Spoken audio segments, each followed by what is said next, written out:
कैसे हैं दोस्तों। आज के सेशन में मैं आपको पार्टी का लेजर ऑटोमेटिक कैसे क्रिएट कर सकते हैं, तो वो हम देखेंगे। ऑटोमेटिक लेजर क्रिएट करने के लिए हमको क्या चाहिए? सिर्फ जीएसटी नंबर चाहिए। अगर पार्टी का जीएसटी नंबर आपके पास है तो मैं अभी प्रोसेस बताऊँ, वो आपको फॉलो करना है। तो उसमें सबसे पहले हम गेटवे ऑफ टैली पर क्रिएट लेजर पे क्लिक करते हैं और लेजर पे चलते हैं। जैसे ही लेजर ओपन हो गया उसके बाद fetch detail using GST, GST number आपको कॉपी करना है। यहाँ पर जैसे ही एंटर किया, पार्ट पोर्टल पे से डेटा फैच करके एज पर पोर्टल पार्टी का नेम, उसका एड्रेस, उसका पैन नंबर, उसका स्टेट सब कुछ मिल गया। तो फिलिंग हिस्ट्री को सेव करेंगे तो ये डेटा जो है, और बाकी फाइलिंग डेटा भी यहाँ पर फाइलिंग हिस्ट्री में जाके चेक कर सकते हैं कि कब से पार्टी रजिस्टर हुई है, पार्टी प्राइवेट लिमिटेड है, क्या है फाइलिंग, लास्ट 6 मंथ में कैसे पार्टी ने किया है, ऑनलाइन किया है, ऑफलाइन किया है, डेट कौन सी है, लेट फाइलर है कि नहीं। यहाँ पर जैसे ही कंट्रोल ए करेंगे तो ये लेजर जो है वो क्रिएट हो जाएगा। ऑटोमेटिक लेजर क्रिएशन तो हमने अभी देखा।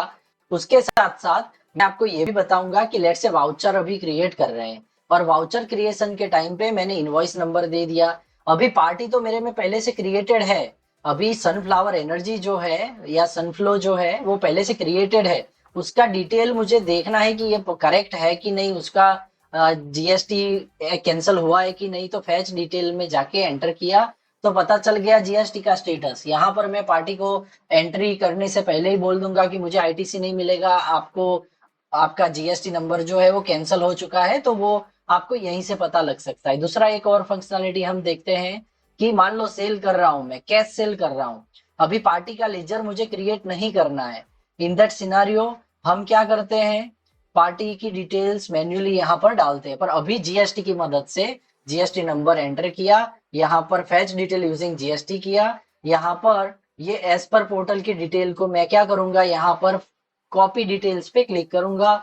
पार्टी की डिटेल बायर डिटेल्स जो है वो want to update in both, यहाँ पर हम करेंगे। आपको बायर या कंसाइनी एक करना हो तो उसके हिसाब से सिलेक्ट कर सकते हो। दोनों डिटेल यहाँ पर सिर्फ पेस्ट हुई है। रिटर्न फाइलिंग के टाइम पे आईटीसी भी मिलेगा, पर लेजर क्रिएट नहीं होगा। तो ये तो बात थी कि लेजर क्रिएशन। मान लो कि आपको बल्क लेजर क्रिएट करना है यूजिंग जीएसटी, तो आपको गोटू में जाके सिर्फ बल्क लिखना है। यहाँ पर आपको fetch detail using GSTN from Excel का ऑप्शन मिल जाता है। अभी मान लो कि लेजर यहाँ पर भी हम डिस्प्ले मोड रिपोर्ट में जाके स्टेचुटरी जीएसटी रिपोर्ट और उसके बाद जीएसटी यूटिलिटी में क्रिएट पार्टी यूजिंग जीएसटीएन में भी बल्क अपन को इंपोर्ट मिल जाता है। अभी मैं क्या करूंगा, जो भी पाथ पे मैंने एक्सेल सीट रखी है जहां पर मैंने बल्क जीएसटीएन डाले हुए हैं, वो बल्क जीएसटीएन को मैं सिलेक्ट करूंगा, सीट 1 को यहाँ पर सिलेक्ट करूंगा। ये मेरा डेटा है दोस्तों। यहाँ पर आप देखोगे कि 9 जीएसटी नंबर मैंने डाले हैं। आप 500 200 कितने भी जीएसटी है सारे डाल सकते हैं। एक कॉलम में डेटा है, सीट 1 सिलेक्ट करके एक कॉलम सिलेक्ट करूंगा, यस करूंगा। जैसे ही मैं डेटा को एक्सेप्ट करता हूँ, मेरे बल्क जीएसटी इन वाले डेटा जो थे वो यहाँ पर आ गए। क्रिएट पे क्लिक किया, सारे लेजर मेरे जो है यहाँ पर मुझे सिंगल स्क्रीन पर दिख रहे हैं। All item under group by default जो है वो सन्ड्री डेटर्स में है। आप उसको सन्ड्री क्रेडिटर करना चाहो या कुछ भी बदलना चाहो तो आप यहाँ पर बदल सकते हो। सन्ड्री क्रेडिटर हो गया। एक पार्टी का लेजर चेंज करना हो तो आप वो पार्टी पे जाके भी चेंज कर सकते हैं। तो इस तरह से लेजर जो है मल्टी जीएसटीएन वाले, उसमें आप यहाँ पर वो पार्टी को मैन्युअली अपडेट करना चाहो तो भी कर सकते हो। पर पार्टी की डिटेल्स जो है यहाँ पर अपन को मिल जाती है। वैलिडेट करना चाहते हैं तो भी आप ऑल डेटा को वैलिडेट भी कर सकते हैं। कहाँ से fetch detail using GSTN UIN करेंगे तो डेटा वैलिडेशन आपका हो जाएगा। मान लो आपके 200-500 कस्टमर है, सारे कस्टमर जो है वो आपके उनका जीएसटी नंबर कैंसिल हुआ है कि नहीं हुआ है वो आप यहाँ से चेक कर सकते हैं।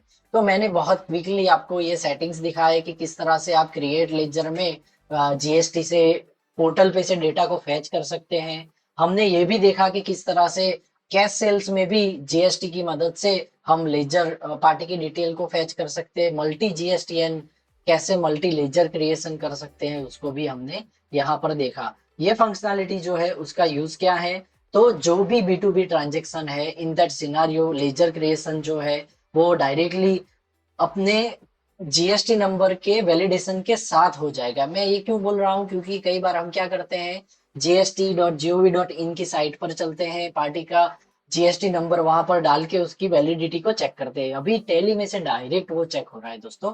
तो यहाँ से ये फीचर का यूज करिए। मोर क्रुशियल, आपका B2B परचेस है तो आईटीसी जो है वो नहीं रुकेगा। ये अगर हमने चेक कर लिया है तो पार्टी कौन सी डेट पे रिटर्न फाइल कर रही है, रेगुलर कर रही है कि नहीं कर रही है, नई पार्टी से ट्रांजेक्शन करने से पहले उसकी फाइलिंग हिस्ट्री को जरूर देखना चाहिए।